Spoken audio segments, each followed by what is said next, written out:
ඉතින් අපේ channel එකත් එක්ක එකතු වෙලා ඉන්න අලිපිස්සන්ට සුබ දවසක් කියලා ප්‍රාර්ථනා කරනවා. ගිය සතියේ වීඩියෝ එකක් ගේන්නත් බැරි වුණා. ඉතින් මේ වීඩියෝ එකේ ඉන්නේ කතරගම කිරිවෙහෙරේ තරිඳු දඟකාර පුංචි කොල්ලා.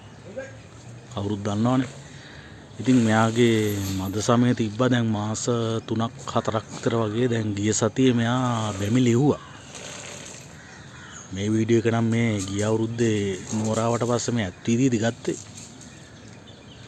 ඉතින් තරිඳු ගැන කියද්දී තරිඳුගේ සීයා තමා දෑල බණ්ඩාර අලියා.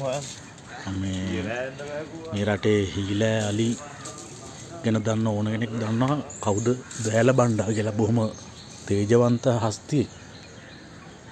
තාමත් පෙරහැරවල් වල යනවා. එතකොට මෙයාගේ තාත්තා තමයි ජයතු අලියා.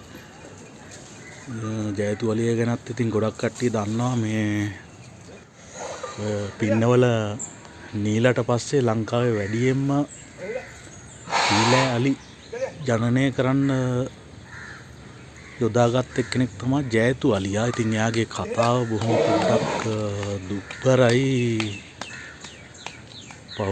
පස්සේ කාලෙක හොරවපතාන්ට අරන් ගියාට පස්සේ මොනවද උනේ කියලා දන්නේ නැහැ. ඉතින් තාම ඉතින් ඔක තමයි ජයතුගේ කතාව.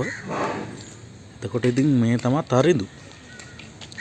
තරිඳු ඉතින් තාම පොඩි කොල්ලෙක්. ඉතින් හොඳ අනාගතයක් තියෙනවා තරිඳුට. නුවර පෙරහැරට නිතරම සාමාන්‍යයෙන් හැම සැරේකම වගේ එනවා. මේ පාරත් ඒ කියලා අපි බලාපොරොත්තු වෙනවා. ඉතින් එහෙනම් තරිඳුගේ වීඩියෝ එක බලන්නකෝ.